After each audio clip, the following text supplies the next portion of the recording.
Reflection and റിഫ്രാക്ഷനിൽ ആദ്യം നമുക്ക് പഠിക്കാനുള്ള എന്താണ് റിഫ്ലക്ഷൻ? റിഫ്ലക്ഷൻ എന്ന് പറഞ്ഞാൽ എന്താ? ഒരു സ്മൂത്ത് സർഫസിൽ ഇടിച്ചിട്ട് ലൈറ്റ് എന്ത് ചെയ്യുന്ന തിരിച്ച് bounce backing of light when it hits on smooth surface, അതിനെയാണ് എന്തെന്ന് പറയുന്നത് reflection of light. Reflection of ലൈറ്റിന്റെ അകത്ത് അല്ലെങ്കിൽ ഈ അടുത്ത ഒരു കൺസെപ്റ്റ് നമുക്ക് വേണ്ടത് ലൈറ്റിന്റെ രണ്ട് നേച്ചറാണ് ഉള്ളത്. ഒന്ന് വേവ് നേച്ചറും ഒന്ന് പാർട്ടിക്കിൾ നേച്ചറും. പാർട്ടിക്കിൾ നേച്ചറിൽ ലൈറ്റ് ഏതുപോലെയാണ് നമ്മൾ കൺസിഡർ ചെയ്യുന്നത്? റേ ആയിട്ട്, റേ. വേവ് നേച്ചറിൽ വേവ്സ് ആയിട്ട്. അപ്പോ നമ്മൾ ഈ ചാപ്റ്ററിൽ പഠിക്കുന്ന റിഫ്ലക്ഷനും റിഫ്രാക്ഷനും ഏത് നേച്ചറാണ്? Particle nature. പാർട്ടിക്കിൾ നേച്ചറിനകത്ത് ഏത് ഡയഗ്രംസ് നമ്മൾ വരയ്ക്കുന്നത്? റേ ഡയഗ്രംസ് ആണ് നമ്മൾ വരയ്ക്കുന്നത്. അടുത്തായിട്ട് നമ്മൾ പഠിച്ച laws of reflection. Laws of റിഫ്ലക്ഷന്റെ അകത്ത് ഒന്നാമത്തെ ലോ എന്താ? എല്ലാ സംഭവങ്ങളും, അതായത് നോക്കിയേ, incident ray, reflected ray and normal all lies in the same plane. All lies in the same plane. രണ്ടാമത്തത് angle of incidence is equal to angle of reflection. Angle of incidence എന്ന് പറഞ്ഞാൽ ഏതിന്റെ ഇടയ്ക്കുള്ളതാണെന്ന് നോക്കിയേ, ഇൻസിഡന്റ് റേക്കും നോർമലിനും ഇടയ്ക്കുള്ള angle ആണ് ഏത്? Angle of incidence. അതുപോലെ നോർമലിനും റിഫ്ലക്റ്റഡ് റേക്കും ഇടയ്ക്കുള്ള ആംഗിൾ ആണ് എന്ത്? Angle of reflection. So angle I is equal to angle R. അതാണ് സെക്കൻഡ് ലോ ഓഫ് റിഫ്ലക്ഷൻ. പിന്നെ ഇതെന്ന് പറയുന്നത് image formed by the plane mirror. Image formed by the plane mirror. നോക്കിക്കേ, നോർമലിൽ ചെന്ന് ഇടിക്കുന്ന ഒരു ഇൻസിഡന്റ് റേ ആണെങ്കിൽ അത് ഇടിച്ചിട്ട് എന്ത് ചെയ്തു വരും? തിരിച്ച് അതേപടി തന്നെ തിരിച്ചു വരും. ഇനി നോക്കിക്കേ, ഒരു ഡെഫിനിറ്റ് ആംഗിൾ ഓഫ് ഇൻസിഡൻസിൽ ഇരിക്കുന്ന റേ ഓഫ് ലൈറ്റ്സ് എന്ത് ചെയ്യും? Angle of reflection. ആ ആംഗിൾ ഐയും ആംഗിൾ ആറും ഈക്വൽ ആയിക്കൊണ്ട് എന്ത് ചെയ്യും? അത് ഇടിച്ചിട്ട് തിരിച്ചു പോകും. ഇവിടെ മനസ്സിലാക്കേണ്ടത് പ്ലെയിൻ മിറർ എന്ന് പറയുന്നത് എന്ത് ഇമേജസ് ക്രിയേറ്റ് ചെയ്തുള്ളൂ? Virtual images. Virtual images are those images which cannot be formed on a screen. ഒരു സ്ക്രീനിൽ ക്രിയേറ്റ് ചെയ്യാൻ പറ്റില്ല, ഇതിന്റെ അകത്തായിരിക്കും ഉണ്ടാകുന്നത്. ഈ ഒരു വസ്തുവിന്റെ അകത്ത് തന്നെ ഇമേജ് ഉണ്ടാവും. അങ്ങനെയുള്ള ഇമേജിനെയാണ് എന്തെന്ന് പറയുന്നത്? Virtual images. വെർച്വൽ, യഥാർത്ഥമല്ലാത്ത, മിഥ്യ ആയിട്ടുള്ള ഇമേജ്. അപ്പൊ അങ്ങനെയുള്ള ഇമേജസ് ഉണ്ടാവുമ്പോൾ ഇവിടെ കുറെ ക്യാരക്ടേഴ്സ് ഉണ്ട്. പിന്നെ വേറൊരു കാര്യം മനസ്സിലാക്കേണ്ട, വെർച്വലിന് കൂടെ എന്നും ആരും വരും? ഇറക്റ്റും വരും. വെർച്വൽ ആണെങ്കിൽ കൂടെ എന്നും ആരും ഉണ്ടായിരിക്കുക? ഇറക്റ്റും. സോ ഇത് എന്ന് പറയുന്നത് object distance is equal to എന്ത് ഡിസ്റ്റൻസ് ആയിരിക്കും? Image distance. ഇതിന്റെ ക്യാരക്ടേഴ്സിന്റെ ഒന്നാമത്തെ ഇത് object distance is equal to എന്ത് ഡിസ്റ്റൻസ്? Image distance. അതുപോലെ തന്നെ ഒബ്ജക്ട് ഹൈറ്റ്, ഇമേജ് ഹൈറ്റ്. അതുപോലെ തന്നെ ഡിസ്റ്റൻസ് പറഞ്ഞു, സൈസ് പറഞ്ഞു. ഇനി ലാറ്ററലി ഇൻവേർട്ടഡ്. നമ്മൾ വലത്തെ കൈ നമ്മുടെ പൊക്കിയാൽ നമ്മുടെ ഇടത്തെ കൈ ഇങ്ങോട്ട് പൊക്കുന്ന പോലെ നമുക്ക് ഫീൽ ചെയ്യും. Laterally inverted. അതുകൊണ്ടാണ് ആംബുലൻസിലൊക്കെ എന്ത് ചെയ്തിരിക്കുന്നത്? തിരിച്ചെഴുതിയിരിക്കുന്നത്. അത് മിററിൽ കൂടെ നോക്കുമ്പോൾ എന്തായിട്ട് തോന്നും? നേരെ ഉള്ളതുപോലെ തോന്നും. പിന്നെ അടുത്ത ഒരു എന്താണ് അതിന്റെ സ്പെഷ്യാലിറ്റി? നമ്മൾ വെർച്വലും ഇറക്റ്റും എന്ന് പറഞ്ഞു. വെർച്വൽ എന്ന് പറഞ്ഞാൽ images that cannot be formed in a screen. അതിനെയാണ് എന്തെന്ന് പറയുന്നത്? Virtual images. വെർച്വൽ ഇമേജസ് എല്ലാം എന്തായിരിക്കും? ഇറക്റ്റും ആയിരിക്കും. സോ രണ്ടാമത് ലാറ്ററലി ഇൻവേർട്ടഡ് ആയിരിക്കും. Size of the image equal to size of that object ആയിരിക്കും. അടുത്തത് image formed is as far behind as the object is in front of it. അതായത് object distance is equal to എന്തായിരിക്കും? Image distance. ഈ ഇതാണ് the size of image is equal to that of the object. Size ഇമേജിന്റെ ഒബ്ജക്റ്റിന്റെ എന്തായിരിക്കും? ഈക്വൽ ആയിരിക്കും എന്നും നമ്മൾ പഠിച്ചു. അടുത്തതാണ് reflection through spherical mirrors. Spherical mirrors എങ്ങനെ ഏത് ഒരു ഫിഗർ അല്ലെങ്കിൽ ഏതൊരു 3 ഡയമെൻഷണൽ ഫിഗറിൽ നിന്നുണ്ടാകുന്നതാണ്? സ്ഫിയറിൽ നിന്ന്. ഒരു സ്ഫിയർ, ആ സ്ഫിയറിന്റെ ഒരു ഭാഗം നമ്മൾ കട്ട്ഔട്ട് ചെയ്തെടുത്താൽ എന്ത് ചെയ്യും? നമുക്കൊരു സ്ഫെറിക്കൽ പാർട്ട് കിട്ടും. ആ സ്ഫെറിക്കൽ പാർട്ടിന്റെ ഒരു സൈഡിൽ എന്ത് ചെയ്താൽ നമ്മൾ സിൽവറിംഗ് നടത്തിയാൽ നമുക്ക് എന്ത് കിട്ടും? സ്ഫെറിക്കൽ മിറർ കിട്ടും. സ്ഫെറിക്കൽ മിറേഴ്സ് എന്ന് പറയുന്ന സംഭവം സ്ഫിയറിൽ നിന്നാണ് ഉണ്ടാകുന്നത്. ആ സ്ഫിയർ ഇങ്ങനെ കട്ട്ഔട്ട് ചെയ്തെടുത്തിട്ട് ഒരു പാർട്ടിൽ നമ്മൾ എന്തടിക്കും? സിൽവറിംഗ് നടത്തിയാൽ ആ സിൽവറിൽ ഇടിച്ചിട്ട് എന്ത് ചെയ്തോളും? റിഫ്ലക്ഷൻ പോസിബിൾ ആയിക്കോളും.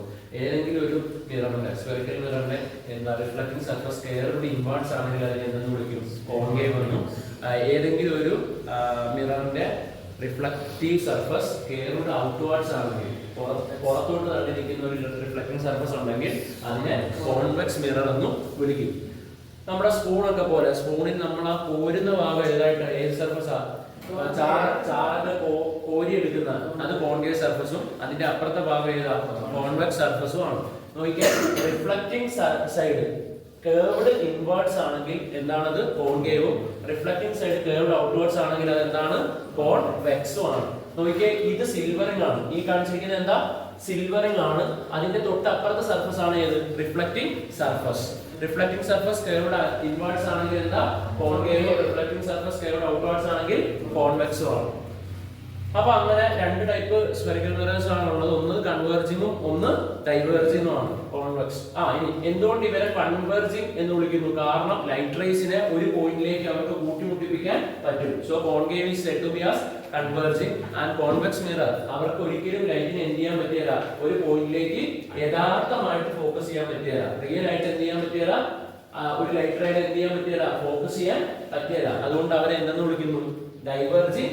ഡൈവേർജിംഗ് മിറർ എന്നും വിളിക്കുന്നു. Few basic terms related to spherical mirror. നോക്കിയ സ്ഫെറിക്കൽ മിറർ കോൺകേവ് സർഫസ് നമ്മൾ ഇവിടെ വെച്ചിരിക്കുക. കോൺകേവ് സർഫസിൽ ആദ്യം പഠിക്കേണ്ട റിഫ്ലക്റ്റിംഗ് സർഫസിന്റെ സെന്റർ പാർട്ടിനെയാണ് എന്തെന്ന് വിളിക്കുന്നത്? പോൾ. റിഫ്ലക്റ്റിംഗ് സർഫസിന്റെ സെന്റർ പാർട്ടിനെ എന്തെന്ന് വിളിക്കും? പോൾ. അതുപോലെ തന്നെ ഇത് ഉടലെടുത്തത് അല്ലെങ്കിൽ ഇത് ഉണ്ടായത് ഒരു വലിയ ഒരു സ്ഫിയറിൽ നിന്നാണ്. ആ സ്ഫിയറിൽ നിന്ന് കട്ട് ഔട്ട് ചെയ്തിട്ട് അവിടെ ഒരു എന്ത് ചെയ്തതാ? സിൽവറിംഗ് നടത്തിയതാ. അത് ഉണ്ടായ ആ ഒരു സ്ഫിയറിന് എന്തുണ്ടായിരുന്നു? ഒരു സെന്റർ ഉണ്ടായിരുന്നു. എന്തുണ്ടായിരുന്നു? സെന്റർ. അതിനാണ് നമ്മൾ എന്തെന്ന് പറയുന്നത്? Centre of curvature of the spherical lens. Centre of curvature. അപ്പൊ ഈ സെന്റർ ഓഫ് കർവേച്ചറും പോളും അതുപോലെ തന്നെ എന്തും പോളും തമ്മിൽ കൂട്ടിമുട്ടിപ്പിക്കുന്ന സ്ട്രെയിറ്റ് ലൈനെ എന്തെന്ന് വിളിക്കുന്നു? Principal axis. എന്തെന്ന് വിളിക്കുന്നു? Principal axis. സോ പ്രിൻസിപ്പൽ ആക്സിസിലുള്ള ഒരു പോയിന്റ് ആണ് സെന്റർ, അതുപോലെ ഒരു പോയിന്റ് ആണ് പോൾ. പോൾ എന്ന് പറയുന്നത് എന്താണ്? Centre of the reflecting surface of the mirror. എന്ത് മിറർ? Spherical mirror. ഇനി അതേപോലെ പ്രിൻസിപ്പൽ ആക്സിസിൽ ഒരു പോയിന്റ് ആണ് എന്ത്? ഫോക്കസ്. എന്താ? ഫോക്കസ്. ആ ഫോക്കസ് എന്താണെന്ന് നമുക്ക് പഠിക്കാം. അതിപ്പോ കാണിച്ചു തരാം. ഫോക്കസ്. ഇനി ആ ഫോക്കസിലേക്കുള്ള ദൂരത്തിനാണ് ഫോക്കൽ ലെങ്ത് എന്ന് പറയുന്നത്, സ്മോൾ ലെറ്റർ എഫ്. അതുപോലെ തന്നെ സെന്ററിലേക്കുള്ള ദൂരത്തിനാണ് എന്ന് പറയുന്നത് radius of curvature, capital R എന്ന് പറയുന്നത്. ആറും എഫും തമ്മിൽ, സ്മോൾ ലെറ്റർ എഫും തമ്മിൽ ഒരു ബന്ധമുണ്ട്. R = 2f ആയിരിക്കും. R = എത്രയായിരിക്കും? 2f. അതായത് സെന്ററിന്റെ പകുതി ആയിരിക്കും ഉറപ്പായിട്ടും എന്ത്? ഫോക്കസ്. സെന്ററിലേക്കുള്ള ദൂരം, അതായത് റേഡിയസ് ഓഫ് കർവേച്ചർ, ആ ദൂരവും ഫോക്കസിലേക്കുള്ള ദൂരം, അതായത് ഫോക്കൽ ലെങ്ത് പരിഗണിക്കുകയാണെങ്കിൽ രണ്ടിന്റെയും ദൂരം എന്തായിരിക്കും? ഈ ഫോക്കൽ ലെങ്ത് 2 പ്രാവശ്യം കൂടുന്നതായിരിക്കും എന്ത്? Capital R. ഓക്കെ അല്ലേ? അടുത്തത് ഇതാണ് കോൺകേവ് മിറർ. ഇനി കോൺവെക്സ് മിററിന്റെ കേസ് ഇവിടെ കാണുമ്പോൾ മനസ്സിലാവും. കോൺകേവ് മിററിന്റെ കേസിൽ ഇവരെല്ലാം നെഗറ്റീവാണ്. ആരാ? ഈ പോയിന്റ് നെഗറ്റീവാ. കാരണം ഇവിടെയാണ് നമ്മൾ 0 0 എടുക്കേണ്ടത്. ഇങ്ങോട്ടുള്ളതെല്ലാം പോസിറ്റീവ്, ഇങ്ങോട്ടുള്ളതെല്ലാം എന്തുവാ? നെഗറ്റീവ്. സോ കോൺകേവിന്റെ ഫോക്കസ് എന്താ? നെഗറ്റീവ്. ഇത് ഏത് മിററാ? Convex mirror. കോൺവെക്സ് മിററും ഇതേപോലെ തന്നെ കോൺവെക്സ് സർഫസിന്റെ ഏറ്റവും സെന്റർ പാർട്ടിനെയാണ്, റിഫ്ലക്റ്റീവ് സർഫസിന്റെ സെന്റർ പാർട്ടിനെ എന്ന് വിളിക്കും? പോൾ. അതുപോലെ തന്നെ ഈ ഒരു കോൺവെക്സ് പാർട്ട് വന്നത് എവിടെ നിന്നായിരുന്നു? ഒരു വലിയ സ്ഫിയറിൽ നിന്നായിരുന്നു ഈ കോൺവെക്സ് പാർട്ട് വന്നത്. ആ കോൺവെക്സ് പാർട്ട് വലിയൊരു സ്ഫിയറിൽ നിന്നാണ് വന്നത്. ആ പാർട്ടിനെ എന്ന് വിളിക്കും?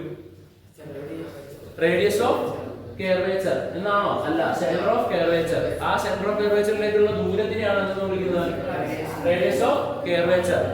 ആ സെന്ററും പോളും തമ്മിൽ എന്ത് ചെയ്യുന്ന കൂട്ടിമുട്ടിപ്പിച്ച് വരയ്ക്കുന്ന സ്ട്രെയിറ്റ് ലൈനെയാണ് നമ്മൾ പ്രിൻസിപ്പൽ ആക്സിസ് എന്ന് വിളിക്കുന്നത്. ആ പ്രിൻസിപ്പൽ ആക്സിസിലുള്ള ഒരു പോയിന്റ് ആണ് എന്ത്? Focal length. Focus.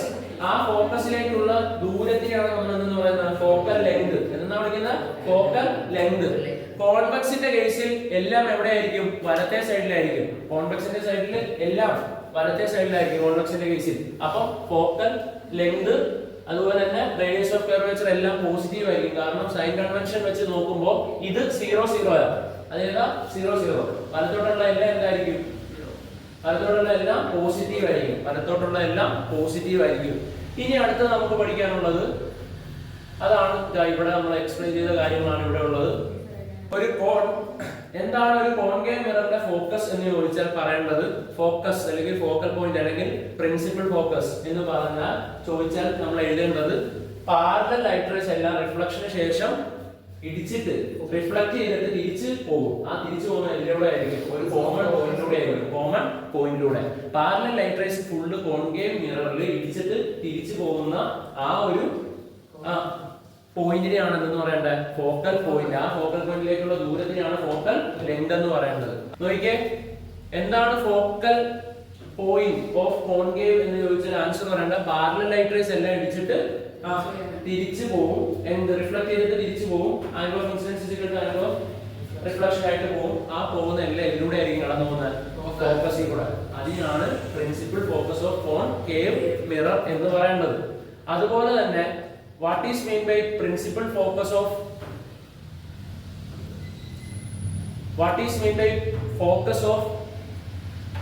Convex mirror എന്ന് ചോദിച്ചാൽ പാരലൽ ലൈറ്റ് റേസ് എല്ലാം ഇടിച്ചിട്ട് റിഫ്ലക്ട് ചെയ്തു പോകും. ഇടിച്ചിട്ട് എന്ത് ചെയ്തു പോകും? റിഫ്ലക്ട് ചെയ്തു പോകും. ആ റിഫ്ലക്ട് ചെയ്ത് പോകുന്നത് എല്ലാം എവിടെ നിന്നാണെന്ന് തോന്നും? ഒരു കോമൺ പോയിന്റിൽ നിന്ന് വന്നിട്ട് റിഫ്ലക്ട് ചെയ്ത് പോകുന്നതാണെന്ന് തോന്നുന്നു. യഥാർത്ഥത്തിൽ ഈ ലൈറ്റ് റേ ഇങ്ങോട്ട് പോകുന്നില്ല. നോക്കിയേ, ഈ ലൈറ്റ് റേ ഇവിടെ ഇടിച്ചിട്ട് ഇങ്ങനെ തിരിച്ചു പോകും. പക്ഷെ അത് എവിടെ നിന്ന് വരുന്നപോലെ നമുക്ക് റിഫ്ലക്ട് ചെയ്ത് പോകുന്നപോലെ തോന്നും ഈ common point. So virtual focus ആണ്. എന്ത് ഫോക്കസ് ആണ്? Virtual focus. വെർച്വൽ ഫോക്കസ് എന്ന് പറഞ്ഞാൽ നമുക്ക് ഇവിടെ ലൈറ്റ് റേസിന് എന്ത് ചെയ്യാൻ പറ്റുന്നില്ല, ഒറിജിനൽ ആയിട്ട് കൂട്ടിമുട്ടിപ്പിക്കാനൊന്നും പറ്റത്തില്ല, അവിടെ നിന്ന് വരുന്ന പോലെ തോന്നും. സോ ഏത് മിററിന്? കോൺവെക്സ് മിററിന് വെർച്വൽ ഫോക്കസ് ആണ്. കോൺകേവ് മിററിന് എന്ത് ഫോക്കസ് ആണ്? റിയൽ ഫോക്കസും ആണ്. മിററിന് യഥാർത്ഥത്തിൽ ഫോക്കസിലൂടെ എന്ത് ചെയ്യാൻ പറ്റും? കോൺകേവ് മിററിന് യഥാർത്ഥത്തിൽ ഫോക്കസിലൂടെ എന്ത് ചെയ്യാൻ പറ്റും? ലൈറ്റ് റേനെ പാസ് ചെയ്യാൻ പറ്റും. സോ എന്ത് ഫോക്കസ് ആയിരിക്കും? Real focus. എന്ത് ഫോക്കസ് ആയിരിക്കും? Real focus. ഇനി ഇതിനകത്ത് കോൺകേവ് മിററിന് 6 കേസസും കോൺവെക്സ് മിററിന് എത്ര കേസസും ഉണ്ട്? 2 കേസസും. ആ 2 കേസസ് പഠിക്കാൻ ലോസ് എന്ത് പഠിക്കാനുണ്ട്? നിയമങ്ങൾ പഠിക്കാനുണ്ട്. ഒന്നാമത്തെ നിയമം, പാരലൽ ആയിട്ട് കോൺകേവിൽ വന്നിരിക്കുന്ന ലൈറ്റ് റേ ഇടിച്ചതിന് ശേഷം ഇതിലൂടെ കടന്നു പോകും? ഫോക്കസിലൂടെ കടന്നു പോകും. ഫോക്കസിലൂടെ. First law. രണ്ടാമത്തെ നിയമം, റൂള്. ഫസ്റ്റ് റൂള് നമ്മൾ പറഞ്ഞു. സെക്കൻഡ് റൂള്, ഫോക്കസിലൂടെ കടന്നു പോകുന്നതെല്ലാം എങ്ങനെ പോകും? പാരലൽ ആയിട്ട്. ഒരു കോൺകേവ് മിററിൽ ഫോക്കസിലൂടെ കടന്നു പോയി ഇടിക്കുന്നതെല്ലാം എന്തായിട്ട് പോകും? പാരലൽ ആയിട്ട് പോകും. മൂന്നാമത്തെ നിയമം ആരുടെ ഈ പറഞ്ഞിരിക്കുന്ന കോൺവെക്സിന്റെ ആണ് കാണാൻ പോകുന്നത്. കോൺവെക്സിന്റെ നിയമം, പാരലൽ ആയിട്ടുള്ളത് റിഫ്ലക്ട് ചെയ്തു പോകും. പക്ഷെ റിഫ്ലക്ട് ചെയ്ത് വരുന്നത് എവിടെ നിന്നാണെന്ന് തോന്നും? ഫോക്കസിൽ നിന്നാണെന്ന് തോന്നും. സോ ആദ്യം പറഞ്ഞ ഈ 2 റൂളും ആരുടെയാ? കോൺകേവിന്റെ. ഇപ്പൊ പറഞ്ഞ ഈ ഒരു റൂൾ ആരുടെയാ? കോൺവെക്സിന്റെ. അതുപോലെ തന്നെ അടുത്ത റൂൾ നമുക്ക് നോക്കാം. നോക്കിക്കേ, ഫോക്കസിൽ ഇടിക്കാൻ വേണ്ടി പോകുന്ന ലൈറ്റ് റേ ഏതിന്റെ കേസിൽ? കോൺവെക്സിന്റെ കേസിൽ ഫോക്കസിൽ ഇടിക്കാൻ പറ്റും യഥാർത്ഥത്തിൽ ഇല്ല. പക്ഷെ ഡയറക്റ്റ് ചെയ്ത് വരുന്ന ലൈറ്റ് റേ ഇടിച്ചതിന് ശേഷം എങ്ങനെ റിഫ്ലക്ട് ചെയ്തു? പാരലലായിട്ട്. അപ്പൊ നമ്മൾ ഏതൊക്കെ റൂള് കണ്ട്? പാരലലായിട്ട് പോകുന്നതിന്റെയും 2 മിററിലെ റൂള് കണ്ടു. അതുപോലെ തന്നെ ഫോക്കസിലൂടെ പോകുന്നതിന്റെയും ഫോക്കസിലൂടെ പോകാൻ പറ്റുന്ന കോൺകേവിലോ കോൺവെക്സിലോ? Concave mirror. കോൺവെക്സ് മിററിൽ ഫോക്കസിൽ ചെന്ന് ഇടിക്കാൻ പോകുന്ന പോലെ തോന്നത്തേ ഉള്ളൂ, അല്ലാതെ ഇരിക്കത്തില്ല. അടുത്തതായിട്ട് അടുത്ത റൂള്, കോൺകേവിന്റെ കേസിൽ അടുത്ത റൂള്, സെന്റർ ഓഫ് കർവേച്ചറിൽ ഇടിക്കുന്നത് എന്ത് ചെയ്യും? ഇടിച്ചിട്ട് തിരിച്ചു വരും. അതിനൊരു റീസൺ ഉണ്ട്. നമ്മൾ ഇവിടെ നോർമൽ പരിശോധിക്കുകയാണെങ്കിൽ എല്ലാ നോർമലും ഏതിലൂടെ പാസ് ചെയ്തുള്ളൂ? സി കൂടെ പാസ് ചെയ്തുള്ളൂ. അതുകൊണ്ട് സി കൂടെ പാസ് ചെയ്യുക എന്ന് പറഞ്ഞാൽ ഏതിൽ പാസ് ചെയ്യുന്ന പോലെയാണ്? നോർമലി പാസ് ചെയ്താൽ ആംഗിൾ ഓഫ് ഇൻസിഡൻസ് എത്രയാ? 0. നോർമലി കൂടെ പാസ് ചെയ്താൽ ആംഗിൾ ഓഫ് ഇൻസിഡൻസ് എത്രയാ? 0. അപ്പൊ ആംഗിൾ ഓഫ് റിഫ്ലക്ഷൻ എത്രയാണോ? 0 തന്നെയാണ്. അതുകൊണ്ടാണ് എന്ത് ചെയ്യുന്നത്? ഇടിച്ചിട്ട് തിരിച്ചു പോകുന്നത്. എങ്ങനെ? സെന്ററിൽ കൂടെ പോകുന്നതിന് റിഫ്ലക്ട് ചെയ്തിട്ട് സെന്ററിൽ കൂടെ തന്നെ തിരിച്ചു പോകും. മറ്റിടത്തോ? കോൺവെക്സിന്റെ കേസിലാണെങ്കിൽ എന്ത് പറ്റും? കോൺവെക്സിന്റെ കേസിലാണെങ്കിൽ സെന്ററിൽ ഇടിക്കാൻ പോകുന്നത്, യഥാർത്ഥത്തിൽ ഇടിക്കാൻ പറ്റില്ല, സെന്ററിൽ ഇടിക്കാൻ പോകുന്നത് ഇവിടെ ഡോട്ടഡ് ലൈൻ ആയിട്ട് നിങ്ങൾ വരച്ചാൽ മതി. സെന്ററിൽ ഇടിക്കാൻ പോകുന്നത് ഇടിച്ചിട്ട് എന്ത് ചെയ്യും? തിരിച്ചു പോകും. ഇതെല്ലാം വെർച്വൽ കേസ് അല്ലേ? കോൺവെക്സ് മിററിന്റെ കേസിൽ വലത്തെ സൈഡിൽ ഒരിക്കലും ലൈറ്റ് റേ ഇതിലൂടെ ഇങ്ങനെ പോകുന്നില്ല. എല്ലാം വെർച്വൽ കേസ് ആണ്. അവിടെ ഇടിക്കാൻ പോകുന്നത് പോലെ വരുന്ന ലൈറ്റ് റേ ഇടിച്ചിട്ട് എന്ത് ചെയ്തു? റിഫ്ലക്ട് ചെയ്ത് പോകും. എങ്ങനെ? സെന്റർ ഓഫ് കർവേച്ചറിലല്ലേ അത് ഇടിക്കാൻ പോയത്, ഡയറക്റ്റ് ചെയ്ത് സെന്റർ ഓഫ് കർവേച്ചറിലോട്ടാ. So reflect in the way like ഏതാ? ഇടിച്ചിട്ട് അതേ പാത്തിലൂടെ തന്നെ എന്ത് ചെയ്യും? തിരിച്ചു പോകും. അടുത്ത റൂൾ എന്ന് പറയുന്നത് പോളിൽ ഇടിക്കുന്നത് എങ്ങനെ? Angle of incidence. നമുക്കറിയാം എല്ലാ റൂളിലും എന്ത് ഒബേ ചെയ്യണം? Angle of incidence is equal to angle of reflection. ഇവിടെ വലിയ പ്രത്യേകിച്ച് റൂൾ പറയാനില്ലാത്തതുകൊണ്ട് പോളിൽ ഇടിച്ച എന്ത്? റിഫ്ലക്ഷന്റെ ലോ ഒബേ ചെയ്തിട്ട് പോകണം. എല്ലായിടത്തും റിഫ്ലക്ഷന്റെ ലോ എന്ത് ചെയ്യണം? ഒബേ ചെയ്യണമെന്ന് നിർബന്ധമാണ്. മനസ്സിലായോ? എല്ലായിടത്തും angle of incidence is equal to angle of reflection. ഇവിടെ എല്ലായിടത്തും angle of incidence is equal to എന്ത് തന്നെ വരുന്നുണ്ട്? Angle of reflection. പക്ഷേ ഈ കേസിൽ വേറെ പ്രത്യേകിച്ച് ഒന്നും പറയാനില്ലാത്തതുകൊണ്ട് പോളിൽ ഇടിക്കുന്ന എന്ത്? ലോസ് ഓഫ് റിഫ്ലക്ഷൻ ഒബേ ചെയ്തിട്ട് angle of incidence is equal to angle of reflection ആയിട്ട് പോകും. അടുത്തതായിട്ട് ഇപ്പൊ പാരലൽ ആയിട്ട് പോകുന്ന ആ ലൈറ്റ് റേ ഇതിലൂടെ പാസ് ചെയ്തോളാം ഫോക്കസിൽ. അപ്പൊ നമുക്കറിയാം അവിടെ angle of incidence is equal to angle of reflection obey ആണ് സത്യത്തിൽ. അപ്പോ ഇവിടെയാണല്ലോ ഇൻസിഡന്റ് ചെയ്തത്. ആ ഇൻസിഡന്റ് പോയിന്റിന്റെ നോർമൽ എതിലൂടെ ആയിരിക്കും പാസ് ചെയ്യുന്നത്? സെന്റർ ഓഫ് കർവേച്ചറിൽ കൂടെ ആയിരിക്കും ആ നോർമൽ പാസ് ചെയ്യുന്നത്. സോ ഇവിടെ I ഈക്വൽ ടു എന്തായിരിക്കും? R. അതുപോലെ തന്നെ പാരലൽ ലൈറ്റ് റേസ് എന്ത് ചെയ്യും? ഇടിച്ചിട്ട് ഫോക്കസിൽ നിന്ന് വരുന്നത് പോലെ, ഇടിച്ചിട്ട് എവിടെ നിന്ന് വരുന്ന പോലെ? ഫോക്കസിൽ നിന്ന് വരുന്ന പോലെ റിഫ്ലക്ട് ചെയ്തു പോകും. ഏത് കേസിൽ? കേവ് കാരണം കോൺവെക്സ് ആണോ? കോൺവെക്സിന്റെ കേസിൽ. പക്ഷേ ഇവിടെയല്ലേ ഇൻസിഡന്റ് ചെയ്ത പോയിന്റ്? ഇൻസിഡന്റ് ചെയ്ത പോയിന്റ് ഉറപ്പായിട്ടും ഒരു നോർമൽ ആണ്. ആ നോർമൽ എതിലൂടെ ആയിരിക്കും പാസ് ചെയ്യുന്നത്? ഉറപ്പായിട്ടും സെന്റർ ഓഫ് കർവേച്ചർ. എതിലൂടെ ആയിരിക്കും? Centre of curvature. അവിടെ ആംഗിൾ ഓഫ് I ഈക്വൽ എന്തായിരിക്കും? ആംഗിൾ ഓഫ് R ആയിരിക്കും. അതായത് എല്ലാ റൂൾസിലും എന്ത് ഒബേ ചെയ്യുന്നുണ്ട്? ലോ ഓഫ് റിഫ്ലക്ഷൻ ഒബേ ചെയ്യുന്നുണ്ട്. മാത്രമല്ല എല്ലാ കേസിലും നോർമൽ എതിലൂടെയാണ് പാസ് ചെയ്യുന്നത്? സെന്റർ ഓഫ് കർവേച്ചറിലൂടെയാണ്. എതിലൂടെയാണ്? സെന്റർ ഓഫ് കർവേച്ചറിലൂടെയാണ്. ഇനി അടുത്തത് എത്ര കേസ് ഉണ്ട് കോൺകേവിന്? നമ്മൾ പഠിച്ചു 6 കേസസ്. 6 കേസസിൽ ആദ്യം എവിടെ വെക്കും? 6 കേസസിൽ 5 കേസ് എന്ത് തന്നെ? 6 കേസസിൽ 5 കേസും real and inverted. Real and inverted അല്ലേ? റിയൽ ആണെങ്കിൽ മാഗ്നിഫിക്കേഷൻ ആദ്യത്തെ 5 കേസിലും ഉറപ്പായിട്ടും നെഗറ്റീവ്. റിയൽ ആയതുകൊണ്ട് ഇൻവെർട്ടഡ് ആയിരിക്കല്ലേ? ഇൻവെർട്ടഡ് ആണെന്ന് സൂചിപ്പിക്കാൻ മാഗ്നിഫിക്കേഷനിൽ ഇമേജ് ഇൻവെർട്ടഡ് ആണെന്ന് സൂചിപ്പിക്കാൻ ആദ്യത്തെ 5 കേസിലും മാഗ്നിഫിക്കേഷൻ എന്തായിരിക്കും? നെഗറ്റീവ്. ആദ്യത്തെ 5 കേസിലും മാഗ്നിഫിക്കേഷൻ എന്തായിരിക്കും? Negative. So object at infinity ആണ് first case. Object at infinity. Object ഇൻഫിനിറ്റിയിൽ വെച്ചാൽ പാരലൽ ലൈറ്റ് റേസ് എതിലൂടെ കടന്നു? ഫോക്കസ്. നോക്കിക്കേ, ഒബ്ജക്റ്റ് എവിടെ വെച്ചത്? ഇൻഫിനിറ്റിയിൽ. ഇൻഫിനിറ്റിയിൽ നിന്ന് വരുന്ന ലൈറ്റ് റേസ് എങ്ങനെയായിരിക്കും? Parallel light raise. നമ്മൾ പഠിച്ചു പാരലൽ ലൈറ്റ് റേസ് എല്ലാം എതിലൂടെ കടന്നു പോകത്തുള്ളൂ? ഫോക്കസിലൂടെ. അപ്പോ വലിയ ഒരു ഒബ്ജക്റ്റ് വെച്ചത് വളരെ ചെറുതായിട്ട് പോയിന്റ് സൈസ്ഡ് ആയിട്ട് F കിട്ടി. പോയിന്റ് സൈസ്ഡ് ആയിട്ട് എന്ത് കിട്ടി? F കിട്ടി. So position of image is at focus. Size of the image എന്താ? Highly diminished. വലുത് വെച്ചു കൊടുത്തത് വളരെ ചെറുതായിട്ടാണ് കിട്ടിയത്. നേച്ചർ എന്താ? റിയലും ഇൻവെർട്ടഡും. റിയൽ എന്ന് പറഞ്ഞാൽ എന്താ? സ്ക്രീനിൽ കോട്ട് ചെയ്യാൻ പറ്റുന്ന ഇമേജസിനെയാണ് എന്ന് പറയുന്നത് റിയൽ. റിയൽ ആണെങ്കിൽ കൂടെ വരുന്ന ആരായിരിക്കും? ഇൻവെർട്ടഡ്. ഇൻവെർട്ടഡ് എന്ന് പറഞ്ഞാൽ എന്താ? തല തിരിഞ്ഞത്. അപ്പൊ നമുക്ക് ഇവിടെ ഒരു എന്ത് വെച്ചു കൊടുത്താൽ? സ്ക്രീൻ വെച്ചു കൊടുത്താൽ നമുക്ക് എന്ത് ചെയ്യാൻ പറ്റും? സ്ക്രീൻ വെച്ചു കൊടുത്താൽ എന്ത് ചെയ്യാൻ പറ്റും? അവിടെ നമുക്ക് ആ ഒരു ഇമേജ് വളരെ ചെറുതായിട്ട് തലതിരിഞ്ഞിരിക്കുന്ന ഇമേജിനെ കാണാൻ പറ്റും. അവിടെ size of image highly diminished. Point size എന്ന് പറഞ്ഞാൽ വളരെ എന്താ? ചെറുത്. ഹൈലി ഡിമിനിഷ്ഡ് എന്നാണ് നമ്മുടെ നമുക്ക് മെയിൻ ആയിട്ട് പഠിക്കേണ്ടത്. എന്താണത്? Highly diminished. പിന്നെ പോയിന്റ് സൈസ് എന്ന് പറഞ്ഞാൽ വളരെ ചെറുതാണെന്ന് കാണിക്കുന്നതാണ്. പോയിന്റ് വളരെ പോയിന്റ് ആയിട്ടായിരിക്കും കിട്ടുന്നത്. അടുത്തത് സിയുടെ തൊട്ടപ്പുറത്ത് ബിയോണ്ട് സി വെച്ചാൽ നമ്മൾ ഓൾറെഡി പഠിച്ചായിരിക്കുന്നതാണ് between C and F.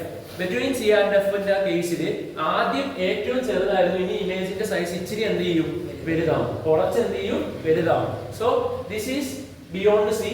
Beyond C കിട്ടിയ എവിടെ കിട്ടുന്നത്? Between C and F. Between C and F. മാത്രമല്ല ആദ്യം വളരെ ഹൈലി ഡിമിനിഷ്ഡ് ആയിരുന്നു. ഇപ്പൊ ഡിമിനിഷ്ഡ് ആയി. ഡിമിനിഷ്ഡ് ആവുക എന്ന് പറഞ്ഞാൽ കുറച്ചും കൂടെ എന്ത് ചെയ്തു? സൈസ് കൂടി. കുറച്ചും കൂടെ സൈസ് കൂടി. So position of image is between F and C. Nature എന്തായിരിക്കും? റിയലും ഇൻവെർട്ടഡും. റിയലും ഇൻവെർട്ടഡും. Real and inverted. Size of image എന്തായിരിക്കും? സ്മോൾ. സ്മോൾ എന്നല്ല നമ്മുടെ NCERT നമ്മൾ ഒബേ ചെയ്യേണ്ടത് ഏതാ? ഡിമിനിഷ്. ഏതാ? ഡിമിനിഷ്. മറ്റേത് ഹൈലി ഡിമിനിഷ്, ഇവിടെ ഡിമിനിഷ്ഡ്. അതായത് മറ്റേതിനെ അപേക്ഷിച്ച് സൈസ് ഇച്ചിരി എന്ത് ചെയ്തിട്ടുണ്ട്? കൂടിയിട്ടുണ്ട്. ഇവിടെ മാഗ്നിഫിക്കേഷൻ പ്ലസ് ആയിരിക്കോ മൈനസ് ആയിരിക്കോ? മൈനസ്. കാരണം റിയൽ ആൻഡ് ഇൻവെർട്ടഡ് ആണ്. മൈനസ് ആണ് റിയൽ ആൻഡ് ഇൻവെർട്ടഡ്. ഇൻവെർട്ടഡ് ഏതായിരിക്കും കേസ്? Real and inverted. അത് കാരണം മൈനസ് അവിടെ ഉറപ്പായിട്ടും വരും. അതുകൊണ്ട് മാഗ്നിഫിക്കേഷൻ എന്താണ്? നെഗറ്റീവ് ആണ്. നെഗറ്റീവ് ആണെന്ന് പറഞ്ഞാൽ അവിടുത്തെ ഇമേജ് എന്താണെന്നാ? റിയലും ഇൻവെർട്ടഡും. ഒരു കാര്യം കേട്ടോ, ഇത് ഒന്നിനെക്കാട്ടിലും ചെറുതായിട്ടുള്ള വളരെ ഒരു ചെറിയ വാല്യൂ ആയിരിക്കും. ഒന്നിനെക്കാട്ടിലും ചെറുതായിട്ടുള്ള ഒരു വാല്യൂ ആയിരിക്കും. ഇത് 0.1 കിട്ടിയാൽ അതിനെക്കാട്ടിലും ഉറപ്പായിട്ടും വലുതായിരിക്കും എന്ത് വരുന്നത്? ഇത് വരുന്നത്. കാരണം കുറച്ച് എന്ത് കൂടിയിട്ടുണ്ട്? സൈസ് കൂടിയിട്ടുണ്ട്. കുറച്ച് സൈസ് എന്ത് ചെയ്തിട്ടുണ്ട്? കൂടിയിട്ടുണ്ട്.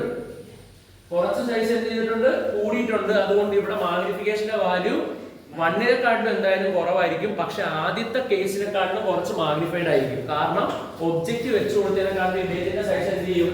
കൂടും. ഒബ്ജക്റ്റ് വെച്ചു കൊടുത്തതിനെക്കാട്ടിലും ഇവിടെ ഇമേജ് കിട്ടിയതിനെക്കാട്ടിലും കുറച്ചുകൂടെ സൈസ് എന്ത് ചെയ്യും? രണ്ടാമത്തെ കേസിൽ കൂടും. ആദ്യം ഹൈലി ഡിമിനിഷ്ഡ് ആയിരുന്നു, പിന്നെ ഡിമിനിഷ്ഡ് ആയി. അപ്പൊ രണ്ട് കേസിൽ എന്ത് തന്നെയാ? നെഗറ്റീവ് തന്നെയാ. പക്ഷെ വാല്യൂ കുറച്ച് കൂടുതലുള്ള എവിടെയായിരിക്കും? രണ്ടാമത്തെ കേസിൽ അല്ലെ. മൂന്നാമത്തെ എന്ന് പറഞ്ഞാൽ object at C. Object at C ആണെങ്കിൽ എവിടെ തന്നെ? സി തന്നെ കിട്ടും, അറ്റ് സി. പക്ഷെ കണ്ടോ, ആദ്യം ഹൈലി ഡിമിനിഷ്ഡ്, പിന്നെ ഡിമിനിഷ്ഡ്, പിന്നെ എന്തായി? Same size. പിന്നെ എന്തായി? Same size. അതായത് ഒബ്ജക്റ്റിന്റെ സൈസ് 10 സെന്റിമീറ്റർ ആണെങ്കിൽ ഇമേജിന്റെ സൈസും 10 സെന്റിമീറ്റർ. പോസിറ്റീവ് ആയിരിക്കും നെഗറ്റീവ് ആയിരിക്കും? Magnification negative. ഏതായിരിക്കും? നെഗറ്റീവ്. നെഗറ്റീവ് എന്ന് പറഞ്ഞാൽ സൂചിപ്പിക്കുന്നത് real and inverted. Real and inverted negative ആയിരിക്കും. അതെന്തായിരിക്കും? Real and inverted. -1 എക്സാക്ട്ലി ആയിരിക്കും. കാരണം എന്താ?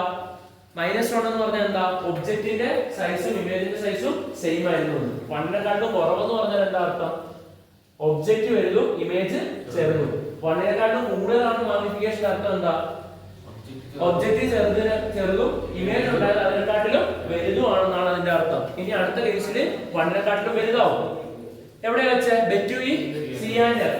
സിക്കും എഫിനും ഇടയിൽ വെച്ചു. സിക്കും എഫിനും ഇടയിൽ വെച്ചാൽ നമുക്ക് കിട്ടുന്ന എവിടെയാ? Beyond C. Beyond C. Beyond സിയിൽ കിട്ടുന്ന ആ ഇമേജ്, ബിയോണ്ട് സിയിൽ കിട്ടുന്ന ആ ഇമേജ് നോക്കിയാൽ കാണുമ്പോൾ മനസ്സിലാവും എന്തായിരിക്കും? വലുതായിരിക്കും. വെച്ചു കൊടുത്ത ഒബ്ജക്റ്റിനെക്കാളും വലുത്. അതുകൊണ്ടാണ് എൻലാർജ്ഡ് എന്ന് അതിന്റെ എന്ത് വരുന്നത്? സൈസ് വരുന്നത്. സോ മാഗ്നിഫിക്കേഷൻ ഇവിടെ നെഗറ്റീവ് ആയിരിക്കും, പക്ഷെ 1നെക്കാളും കൂടുതലായിരിക്കും. 1നെക്കാളും കൂടുതലായിരിക്കും. അടുത്തത് ഒബ്ജക്റ്റ് അറ്റ് എഫ്. എഫിലാണെങ്കിൽ ഇൻഫിനിറ്റിയിലേ കിട്ടത്തുള്ളൂ. ഇൻഫിനിറ്റിയിൽ കിട്ടിയാൽ ഹൈലി എൻലാർജ്ഡ് ആയിരിക്കും. പിന്നെ ഈ കൊല്ലം നമുക്ക് അവിടെ NCERT ബുക്കിന്റെ അകത്ത് അതിന്റെ സൈസ് ഒന്നും പഠിക്കാനില്ല, സൈസും കാര്യങ്ങളൊന്നും പഠിക്കാനില്ല. ജസ്റ്റ് ഒബ്ജക്റ്റ് എവിടെ വെച്ച് കൊടുത്താൽ എഫിൽ. അങ്ങനെയാണെങ്കിൽ ഇമേജ് ഉണ്ടാകുന്നത് എവിടെയാ? ഇൻഫിനിറ്റിയിൽ. സൈസ് എന്തായിരിക്കും? നിങ്ങൾ അറിഞ്ഞിരുന്ന ഹൈലി എൻലാർജ്ഡ്. പക്ഷെ ഈ കൊല്ലം അതൊന്നും പഠിക്കാനില്ല, അത് മാറ്റിയിട്ടുണ്ട് ടെക്സ്റ്റ് ചെയ്യുന്നത്. റിയലും ഇൻവേർട്ടഡും ആയിരിക്കും. എന്തായിരിക്കും? റിയലും ഇൻവേർട്ടഡും ആയിരിക്കും. Size of image highly enlarged എന്ന് പറഞ്ഞാൽ മാഗ്നിഫിക്കേഷൻ വളരെ കൂടുതൽ. റിയൽ ആയിരിക്കും. റിയൽ ആണ് എന്തായാലും, അതുകൊണ്ട് നെഗറ്റീവ്. ഹൈലി എൻലാർജ്ഡ് എന്ന് പറഞ്ഞാൽ 1നെക്കാട്ടിലും വലുത്. 1നെക്കാട്ടിലും വലുത്. പിന്നെ ഈ കേസാണ് വളരെ ഇമ്പോർട്ടന്റ് ആയിട്ടുള്ള ഒരു കേസാണ്. ഇത് പ്ലസ് വരും. കാരണം എന്താണെന്ന് വെച്ചാൽ ഇത് between F and O. F and O മാത്രമാണ് കോൺകേവ് മിററിന്റെ ഏത് case? Virtual and erect case. Virtual and erect കേസുമാണ്. ഹൈലി എൻലാർജ്ഡ് ആണ്, അല്ലെങ്കിൽ എൻലാർജ്ഡ് ആണ്. എൻലാർജ്ഡ് ആയതുകൊണ്ട് 1നെക്കാട്ടിലും കൂടുതൽ മാഗ്നിഫിക്കേഷൻ. 1നെക്കാട്ടിലും കൂടുതൽ. മാത്രമല്ല പ്ലസോ മൈനസോ? പ്ലസ്. എന്തായിരിക്കും? പ്ലസ്. പ്ലസ് ആവാൻ കാരണം വെർച്വൽ ആൻഡ് ഇറക്റ്റ്. ഓക്കെ അല്ലേ? ഇനി അടുത്തത് image formed by the convex mirror. First case വളരെ സിമ്പിൾ ആണ്. ഇൻഫിനിറ്റിയിലുള്ളത് എവിടെയാ കിട്ടുന്നത്? ഫോക്കസിൽ. റിയൽ ഫോക്കസോ വെർച്വൽ ഫോക്കസോ? Virtual focus. കാരണം യഥാർത്ഥത്തിൽ അവിടെ ലൈറ്റിനെ എന്ത് ചെയ്യുന്നില്ല? കൂട്ടിമുട്ടിപ്പിക്കുന്നില്ല. അത് റിഫ്ലക്ട് ചെയ്തിട്ട് പോവുകയാണ് ചെയ്യുന്നത്. എവിടെ നിന്ന് വരുന്ന പോലെ തോന്നും? ഫോക്കസിൽ നിന്ന് വരുന്നത് പോലെ തോന്നും. അവിടെയും ഹൈലി ഡിമിനിഷ്ഡ് ആയിരിക്കും. കോൺകേവിന്റെ രണ്ട് കേസിലും മാഗ്നിഫിക്കേഷൻ പോസിറ്റീവ് ആയിരിക്കും. കാരണം എന്താ? വെർച്വൽ. അതുപോലെ ഡിമിനിഷ്ഡ് ആയതുകൊണ്ട് 1നെക്കാട്ടിലും വലുതായിരിക്കും, കുറവായിരിക്കുമോ? 1നെക്കാട്ടിലും കുറവ്. അതിനാണ് magnification plus. Lesser than 1. Lesser than 1 എന്ന് പറഞ്ഞാൽ ഒബ്ജക്റ്റ് വെച്ച് കൊടുത്തതിനെക്കാളും ഇമേജ് എന്തായിരുന്നു? ചെറുത്. അതുപോലെ രണ്ടാമത്തെ കേസ് എന്ന് പറഞ്ഞാൽ ഇൻഫിനിറ്റിക്കും ബോളിനും ഇടയിൽ എവിടെയെങ്കിലും വെച്ച് കൊടുത്താൽ നമുക്ക് എന്താണെന്ന് വെച്ചാൽ നോക്കിക്കോ. എന്താ? ഫോക്കസിന്റെയും പോളിന്റെയും ഇടയിൽ. ഫോക്കസിന്റെയും പോളിന്റെയും ഇടയിലാണ് നമുക്ക് ബിറ്റ്വീൻ എഫ് ആൻഡ് പി കിട്ടും. വെരി സ്മോൾ ആയിരിക്കും. മറ്റേത് ഹൈലി ഡിമിനിഷ്ഡ് ആണ്, ഇച്ചിരി കൂടെ സൈസ് കൂടി. എന്നാൽ പോലും വെച്ചു കൊടുത്ത ഒബ്ജക്റ്റ് വലുതായിരുന്നു, കിട്ടുന്ന ഇമേജിന്റെ സൈസ് ചെറുതാണ്. അതുകൊണ്ട് 1നെക്കാട്ടിലും ചെറുതായിരിക്കും. പിന്നെ വെർച്വൽ ആണെന്ന് കാണിക്കാൻ വേണ്ടി വെർച്വലും ഇറക്റ്റും ആണെന്ന് കാണിക്കാൻ വേണ്ടി എന്താ? പോസിറ്റീവ്. ഇത്രയും കേസുകളാണ് നമുക്ക് പഠിക്കാനുള്ളത്. ഇനി അതിന്റെ ഓരോന്നിന്റെയും റൂൾസ് ഏതൊക്കെയാ ഉപയോഗിച്ചതെന്ന് നോക്കാം.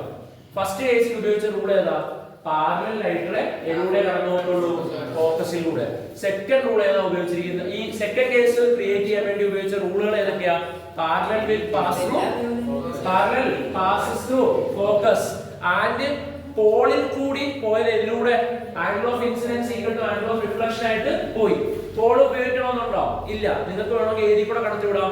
ഫോക്കസിലൂടെ കടത്തിവിട്ടാൽ അത് എങ്ങനെ പോകും? പാരലൽ ആയിട്ട് പോകും. അതായത് ഈ ഫോക്കസിലൂടെ കടത്തിവിട്ടാൽ എന്തായിട്ട് പോകും? പാരലൽ ആയിട്ട് പോകും. ഇനി അടുത്ത ഒബ്ജക്റ്റ് സി ഏതൊക്കെ ഉപയോഗിച്ചു എന്ന് നോക്കാം. പാരലൽ ലൈറ്റ് റേസ് ഏതിലൂടെ പോയി? അതുപോലെ തന്നെ ഫോക്കസിൽ കൂടെ പോകുന്നത് എങ്ങനെ പോകണം? പാരലൽ ആയിട്ട് പോകണം. അടുത്തത് അടുത്തതിന്റെ അകത്ത് ഏതാ യൂസ് ചെയ്തത്? പാരലൽ ലൈറ്റ് റേസ് എങ്ങനെ പോകണം?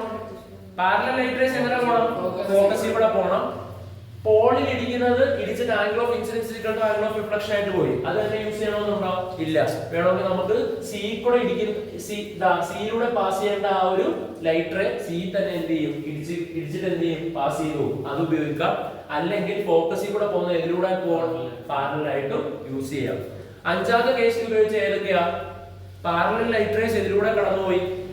പാരലൽ ലൈറ്റ് റേസ് ഫോക്കസിലൂടെയും പോളിൽ ഇരിക്കുന്നത് angle of incidence is equal to angle of reflection. അല്ലെങ്കിൽ യൂസ് ചെയ്യാൻ പറ്റുന്ന സിയിലൂടെ കടന്നു പോകുന്ന ഇതിലൂടെ തന്നെ പോകും. സിയിലൂടെ തന്നെ തിരിച്ചു പോകുന്നില്ലേ? അതും വേണമെങ്കിൽ യൂസ് ചെയ്യാം.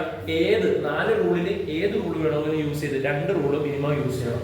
2 റൂൾ യൂസ് ചെയ്താലേ ലൈറ്റ് റേസ് തമ്മിൽ എന്ത് ചെയ്യത്തുള്ളൂ? കൂട്ടിമുട്ടത്തുള്ളൂ. കൂട്ടിമുട്ടുന്നിടത്ത് എന്തുണ്ടാവുള്ളൂ? ഇമേജസ്. പക്ഷെ ഈ ഒരു വെർച്വൽ കേസിൽ നമ്മൾ പാരലൽ ലൈറ്റ് റേ യൂസ് ചെയ്തിട്ട് ഇതിൽ കൂടെ കടത്തി വിട്ടു ഫോക്കസ്. പോളിൽ ഇടിപ്പിച്ചിട്ട് angle of incidence is equal to angle of റിഫ്ലക്ഷനിൽ കൂടെ കടത്തി വിട്ടു. അപ്പൊ നോക്കിയപ്പോ ഒരിക്കലും ഇത് പാരലൽ ലൈറ്റ് റേയോ അല്ല, ഒരിക്കലും ഇവിടെ കൂട്ടിമുട്ടത്തുമില്ല. ഇങ്ങനെ പോകും അല്ലെ? ഇതിന്റെ ദൂരം ഇങ്ങനെ പോകുന്നതോറും കൂടിക്കൂടി വരും. അതായത് അവിടെ കൂട്ടിമുട്ടുകയല്ല. പക്ഷെ പാരലൽ ലൈറ്റ് റേയോ അല്ല. അതിനർത്ഥം ഇങ്ങോട്ടേക്ക് എക്സ്ട്രാപോളേറ്റ് ചെയ്താൽ ആ ലൈനെ നമുക്ക് എന്ത് ചെയ്ത് വെക്കാം? കൂട്ടിമുട്ടിക്കാം. ഇവിടെ കിട്ടുന്ന ഏത് ഇമേജാ? വെർച്വൽ ഇമേജാ. അവിടെ ഡോട്ട് ലൈൻ വരാൻ കാരണം അത് വെർച്വൽ ആയതുകൊണ്ടാണ്. യഥാർത്ഥത്തിൽ ലൈറ്റ് റേ അവിടെ എന്ത് ചെയ്യുന്നില്ല? കൂട്ടിമുട്ടുന്നില്ല. അതായത് റിയൽ അല്ല, വെർച്വൽ ആണ്. എന്താണ്? വെർച്വൽ ആണ്. So virtual case. അതുപോലെ തന്നെ ഇവിടെ ഏതാണ്? ഇത് ഏതാ കേസ്? പാരലൽ ലൈറ്റ് റേസ് ഏതിൽ കൂടെ കടന്നു പോകുന്നു? ഫോക്കസ്. പാരലൽ ലൈറ്റ് റേസ് ഏതിൽ കൂടെ കടന്നു പോകുന്നു? ഫോക്കസ്. കടന്നു പോകുന്നുണ്ടോ? ഇല്ല. പാരലൽ ലൈറ്റ് റേസ് ഇടിച്ചിട്ട് എന്ത് ചെയ്യും? ഫോക്കസിൽ നിന്ന് വരുന്നത് പോലെ റിഫ്ലക്ട് ചെയ്ത് പോകും. ലാസ്റ്റ് കേസിലോ പാരലൽ ലൈറ്റ് റേസ് ഫോക്കസിൽ നിന്ന് ഇടിച്ചിട്ട് വരുന്നത് പോലെ അല്ലെങ്കിൽ റിഫ്ലക്ട് ചെയ്ത് വരുന്ന പോലെ തോന്നുകയും, രണ്ടാമത് പോളിൽ ഇടിക്കുന്ന വസ്തു ഇടിച്ചിട്ട് angle of incidence is equal to angle of reflection ഉപയോഗിച്ച് പോവുകയും ചെയ്യും. പക്ഷെ ഇത് രണ്ടും ഒരിക്കലും, ഇത് ഇങ്ങനെ പോകും, ഇത് ഇങ്ങോട്ട് പോകും. ഒരിക്കലും ഈ ഇടത്തെ സൈഡിൽ എന്ത് ചെയ്യാല? കൂട്ടിമുട്ടുകയല്ല. സോ നമ്മൾ വലത്തോട്ട് എക്സ്ട്രാപ്ലേറ്റ് ചെയ്യുമ്പോൾ എവിടെ കൂട്ടിമുട്ടുന്നു? വലത്തെ സൈഡിൽ കൂട്ടിമുട്ടുന്നു. ഏതിന്റെ ഇടയിൽ? പിക്കും എഫിനും ഇടയിൽ. സോ അതാണ് വളരെ ഡിമിനിഷ്ഡ് ആയിട്ടുള്ള ഒരു ഇമേജ് നമുക്ക് ഉണ്ടാക്കി ക്രിയേറ്റ് ചെയ്ത് തരികയും ചെയ്തു. ഇനി അടുത്ത ഇമ്പോർട്ടന്റ് ആയിട്ടുള്ള കേസാണ് യൂസസ്. ഇതിന് എന്തെങ്കിലും പർട്ടിക്കുലർ യൂസ് നമുക്ക് ഉണ്ടോ പഠിക്കാൻ? ഏതാണ് പർട്ടിക്കുലർ കേസ്? ഇൻഫിനിറ്റിയിലുള്ളത് എവിടെ കിട്ടുന്നു? ഫോക്കസിൽ. ഏതാ കേസ് എന്നറിയാം?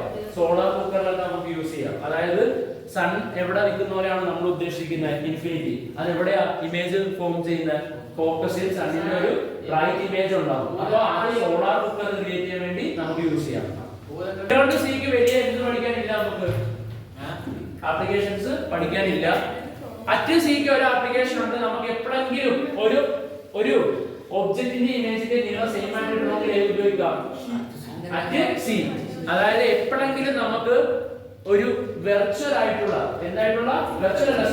റിയൽ ആയിട്ടുള്ള ഒരു ഇമേജ് സ്ക്രീനിൽ ക്രിയേറ്റ് ചെയ്യണം. എവിടെ ക്രിയേറ്റ് ചെയ്യണം? സ്ക്രീനിൽ ക്രിയേറ്റ് ചെയ്യണം. മാത്രമല്ല ആ സ്ക്രീനിൽ സെയിം സൈസും കിട്ടണം. തലതിരിഞ്ഞ സെയിം സൈസും കിട്ടണമെങ്കിൽ നമുക്ക് ഇത് ഉപയോഗിക്കാം.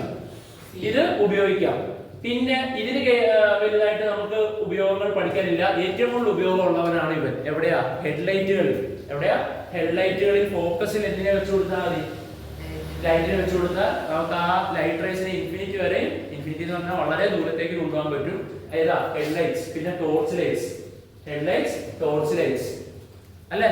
ഇതിലൊക്കെ നമുക്ക് യൂസ് ചെയ്യാൻ പറ്റും. സെർച്ച് ലൈറ്റ് അതായത് ഈ കടൽ തീരത്തിലൊക്കെ ഇങ്ങനെ കറങ്ങിക്കൊണ്ടിരിക്കുന്ന ആ ഒരു ലൈറ്റ് ഹൗസിലൊക്കെ നമുക്ക് യൂസ് ചെയ്യാൻ പറ്റും.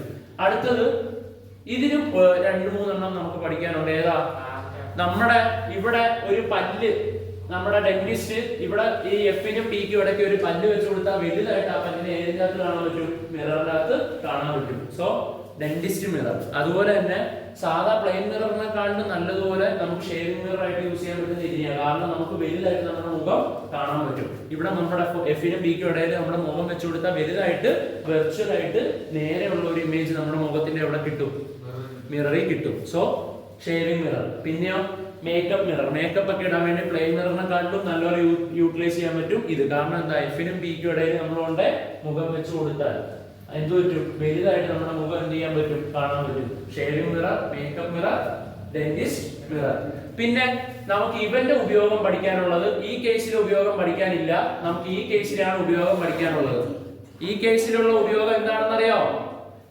Side view mirrors. എന്ത് മിറേഴ്സാ? സൈഡ് വ്യൂ മിറേഴ്സ് ആയിട്ടാണ് നമുക്ക് ഇത് ഉപയോഗിക്കാൻ പറ്റുന്നത്. എന്ത് മിറേഴ്സ് ആയിട്ടാ? Side view mirrors.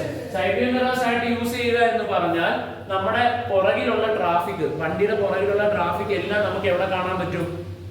വളരെ ചെറുതായിട്ട്, എല്ലാ വണ്ടികളെയും വളരെ ചെറുതായിട്ട് മിററിന്റെ ഉള്ളിൽ കാണാൻ പറ്റും. വൈഡ് റേഞ്ച് ഓഫ് വ്യൂ ആ, വൈഡ് റേഞ്ച് ഓഫ് വ്യൂ ആ. ഏത് മിററിന്?